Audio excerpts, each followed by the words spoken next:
What's up guys, it's Ella. Welcome to my channel, whether you are new here or not. Today I'm going to be doing, if you liked this book, you'll probably, hopefully, like this book. I feel like this video is pretty self-explanatory. I have a whole bunch of popular books that I think if you liked them, you'll probably like this other less-ish popular book. And I will tell you why I think that. Some of them I have physically, some of them I don't have with me because I lent them out, I read them on my iPad, etc, etc. So, let's just get into it. So, the first one is a, comparison that I have made for so many times for so long, and that is, if you liked the Inheritance Games, you will like Truly Devious.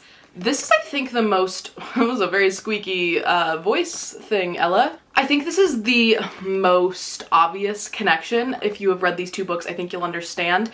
So The Inheritance Games is a YA mystery, suspicious novel about a girl who inherits a whole bunch of money from an estate, and the Hawthorne estate, because the third book is called, or the second book is the Hawthorne Legacy, but the Hawthorne estate has a lot of family members that it could have been left the money, but instead it was left to Avery, and Avery doesn't know the guy who left her the money, so why did he leave her the money?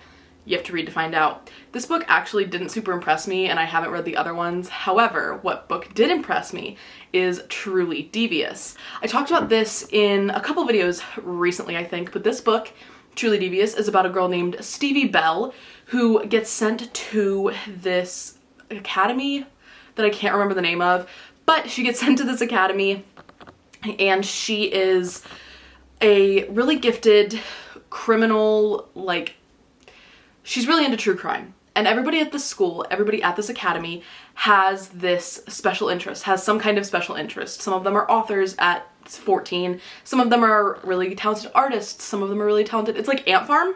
If you ever watched that show as a child on Disney Channel, it's like Ant Farm with China McClain. So she goes to this academy that I keep wanting to call Hawthorne Academy, but that's the Inheritance Games. However, she goes to this academy, and in 1936, the wife and daughter of the founder of the academy went missing. So, and then the case went cold and nobody could solve it. So she's been fascinated by this case her whole life, and she really wants to go and be the one to solve the case. She solves the case over a series of 3 novels, but in present day, as she's trying to solve this case, her peers are going missing and dying. So, kind of fun, kind of interesting, not the death part, but kind of interesting. And, I'm not a huge YA fan, I talk about that a lot, but this series I started it when I was really into YA, when I was really into young adult, because I was a young adult. And so I now keep up with the series because even though the first trilogy is one mystery, Marian Johnson is continuously putting out new ones that are different mysteries, and the 4th one, I just read it and it was pretty good actually. So I strongly recommend this series if you liked the Inheritance Games. Okay, so this next one I don't have either of the physical books for with me. They're at my dad's. But I think that if you liked Ugly Love, or any Colleen Hoover book actually, you would really like The Lucky Ones by Liz Lawson. I'm not really going to go into detail about what Ugly Love is specifically because it's more of an overarching theme of Colleen Hoover books, is that there's always a very emotional aspect to them. There's always, the characters always have some sort of trauma in their past, or they have something pulling them down. And in The Lucky Ones by Liz Lawson, this book is it is a romance novel about a school shooting, and it is between one of the girls whose sisters died in the school shooting and her romance with the son of the person defending the school shooter, if that makes sense. This book was very, very emotional, and it sounds, I think, a little bit insensitive or a little bit outlandish. I don't think it was that. I didn't feel that way, and I think if you don't feel that way about Colleen Hoover books, you definitely won't feel that way about this book. It was so well done. I don't know why it doesn't get more hype. It is a YA book, so maybe that's it, but I don't think that means that it's going to stray away from the hard-hitting topics. I really, really, really enjoyed this book, and I think that if you like the emotional, deep aspect of Colleen Hoover books, any of them, I chose Ugly Love because that's the one that I think paralleled it the most, but not completely.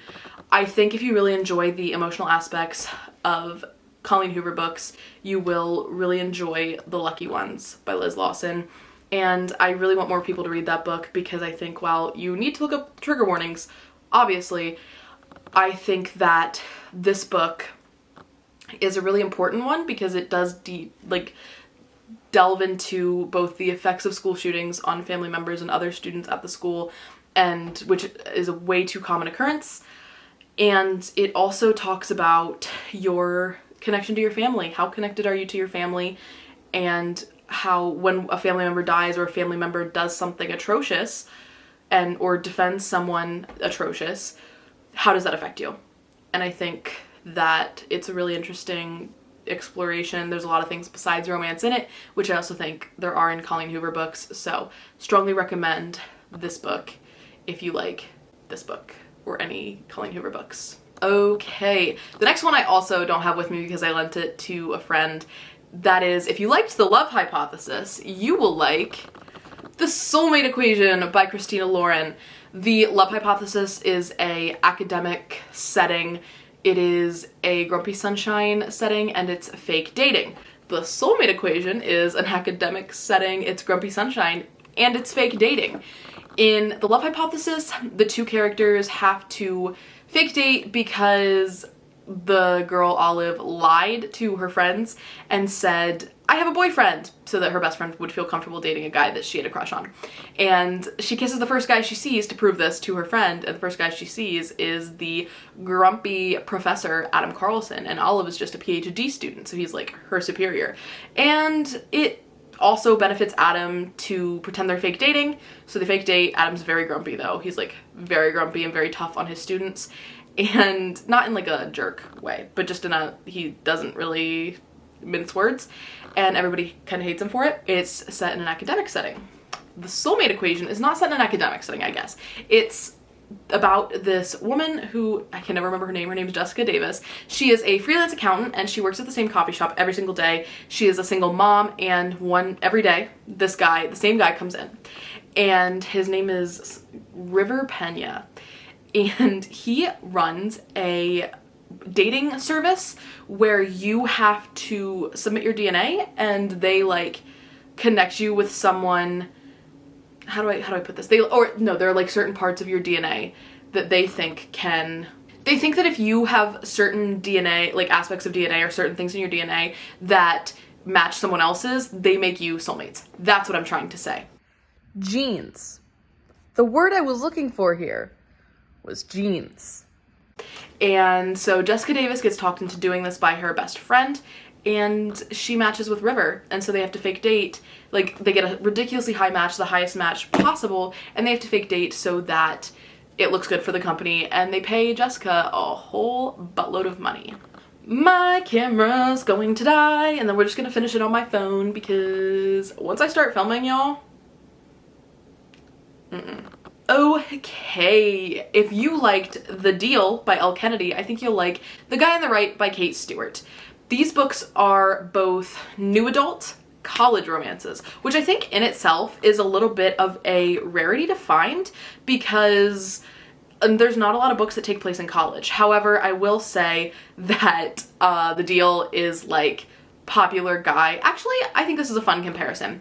The Deal is like popular guy and like nerdy girl, and Guy on the Right is popular girl and like nerdy boy, and I think that that's kind of a really fun connection.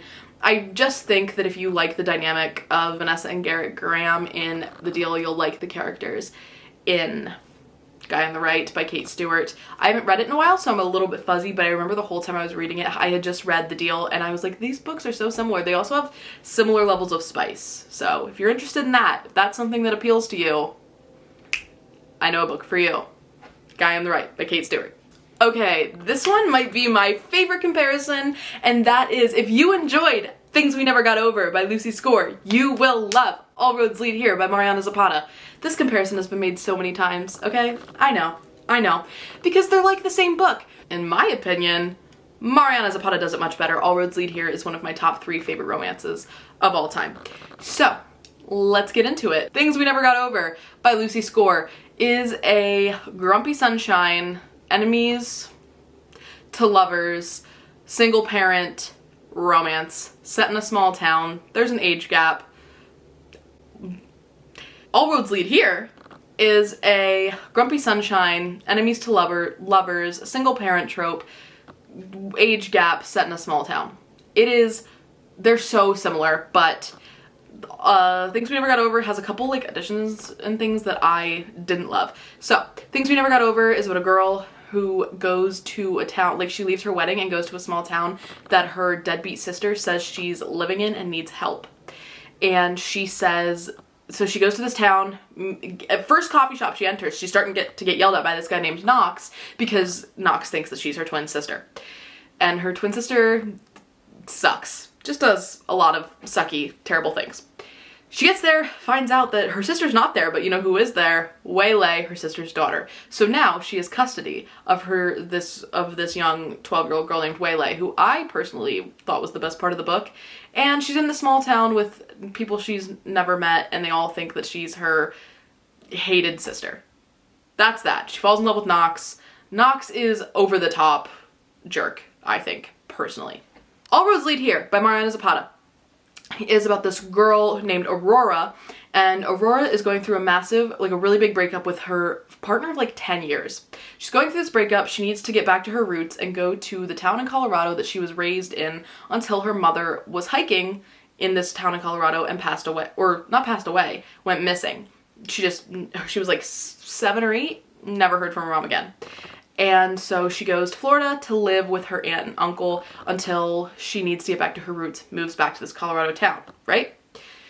The apartment that she rented on like an Airbnb type website was actually rented out by this man's son. Tobias Rhodes is her landlord, but it was rented out and put on the website by Tobias's son named Amos. So Tobias is not happy that she's there, but he lets her stay. Forced proximity a little bit, but they are just so perfect together. And I didn't think that Tobias was too much of I didn't think he was a jerk. He was just no nonsense and didn't really want to be socialized with this person. He just wanted to be your landlord. Didn't really have any desire to get to know her beyond that. And I think, you know what? That's fair. I will defend him. I don't think he's too grumpy.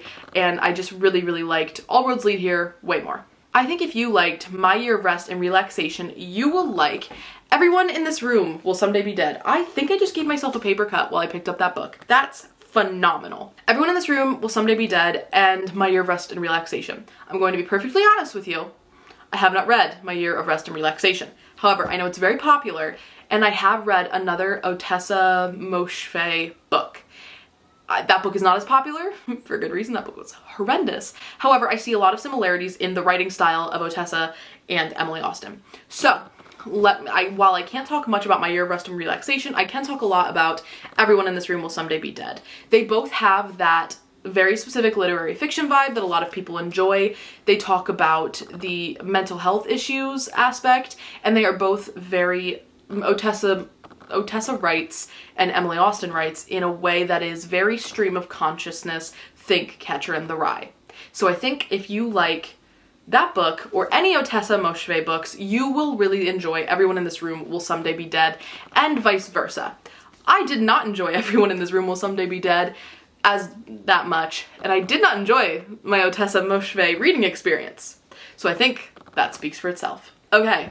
This one might be a little bit controversial, but I hope not. I hope it's not too controversial.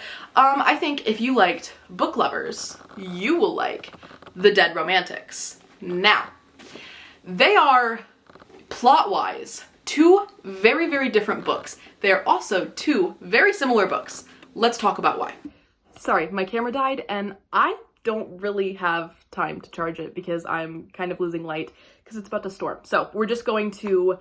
What do I always say? We persevere. Anyway, I was talking about Book Lovers by Emily Henry. I need to reposition myself because this is new everything. Okay, so Book Lovers by Emily Henry. It's about a girl named Nora who is the other type of woman in sitcoms. So she's the career-driven, green smoothie, Peloton riding woman. And because of that, she has struggled to find love and like romantic relationships.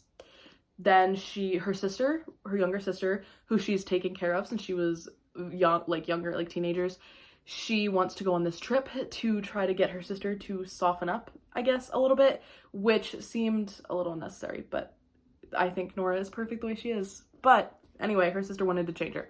So they go to this small town, and there she finds one of her colleagues, because Nora is a literary editor, like a publicist. She's a literary agent, I think. Yes, she's an agent. And then she goes there and sees Charlie, who is an editor. They had like a rough meeting. Like their first meeting was rough. And so she's not a huge fan, but he lives in this small town. So he's there, and he's the only person, like he's her closest connection to city life. Therefore, they get along and form a romance. The Dead Romantics they are both in the publishing industry. She is a ghostwriter. The main character, Florence, is a ghostwriter, and Ben is her publisher. So this book is about Florence, who is a ghostwriter for a romance author, but then her boyfriend breaks up with her, and she finds that she can't write romance anymore, which is tricky because she still has one more romance book on her contract. So, as a result, she needs to muster up the courage to write this romance. And first she talks to Ben, and she says, hey, like, can I write something else? And he says, no. She's like, can I write a book that maybe doesn't have a happy ending? And he says, no, you have to write a book with a happy ending. You write romance, you have to write romance. So she has to write romance. Then that same week, I think it's the same night, but it might be just that same week, she gets a call that her dad dies. Her dad owns a funeral home in their small town in the South that she has not returned to since she moved to New York City when she graduated from college. So she has to go back to her small town. Both books have going back to small town. Both books have people in the publishing industry as like the main interest, the main love interest, and both of them have not great first encounters with the person that they are going to fall in love with. Now, with the Dead Romantics, I guess I should pick it back up, huh? With the Dead Romantics, Florence can see dead people, which listen, this is the kind of thing that would have absolutely 100% have been a turnoff for me, but this book, I gave it 5 stars. Spoiler alert, I gave it 5 stars. And I've also talked about it in, I think, 2 videos now, because I absolutely just loved it. And I only read it from the time I'm filming this. I only read it 3 weeks ago, and it's already been mentioned in 3 videos, I think. This book, the ghost thing, please don't let it throw you off. I promise you, the way it ends, masterfully done, and it ends the way you want it to. Not to spoil, but it does have a happily ever after. This book, I just thought did the small town, like, confronting your past, screwed up family dynamic, even like the sister dynamic in these 2 books is very similar. So I just think that these books are very similar, and if you like book lovers, you will like The Dead Romantics. Please, please, please, please, please pick up The Dead Romantics. The last comparison I have, if you like It Happened One Summer, you will probably like Highland Fling by Megan Quinn. Both of these books are Grumpy Sunshine books that take place in small towns that the other person has never been to before. It Happened One Summer, if you don't know, I feel like everybody knows what It Happened One Summer is about, so I'll give it a very quick synopsis. It is about a girl named Piper. It is a Schitt's Creek inspired. It's about a girl named Piper who comes from like Los Angeles. Her stepdad is super wealthy and in like the music industry or the movie industry or something. And so she is like a Los Angeles heiress. Her stepdad cuts her off. He says, you have to go back to the town your parents met in and kind of get in touch with your roots. A lot of getting in touch with your roots in these books. You have to get in touch with your roots. So she goes to this small town in Seattle where the biggest industry in this town is crab fishing. She falls in love with a crab fisher who is not happy that she's there in the first place. Grumpy Sunshine don't really like each other. It's not enemies to lovers, it's just like dislike to lovers. The Highland Fling, which I talk about every video. If you haven't picked up the Highland Fling yet and you watch my videos, what are you doing? The Highland Fling is about a girl named Bonnie and her best friend who go from America, where their lives like aren't really going anywhere, to Scotland to run this bed and breakfast for a couple that owns the bed and breakfast. No, not a bed and breakfast, cafe. I'm sorry, I misspoke. They own the cafe and they need to go out of town for a month, so Bonnie and her friend go and run this cafe in the Scottish Highlands. And when they get there, they realize that the couple didn't tell their son, Rowan, that they were leaving, and Rowan is not thrilled about this, and he's not thrilled about these outsiders coming in and running his family's business. So they have to kind of deal with that. He's not fond of them but Bonnie works her way into his heart. That book is also super duper funny. I thought that was my last one. My last one is actually, if you like The Unhoneymooners by Christina Lauren. I think you'll like Make It Sweet by Kristen Callahan. Let's talk about why.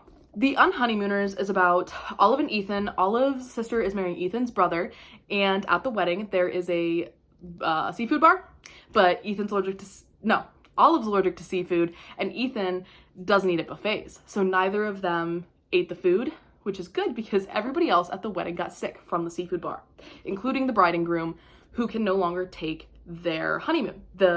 Ethan and Olive take their honeymoon for them, and they have to pretend to be married, and it's like fake dating / fake marriage. This book was the book that got me into reading romance, so I will forever be grateful to it. However, I rated it 5 stars upon original reading because I was like, I'd never read a contemporary romance before, and I was like, this is the best thing I've ever read.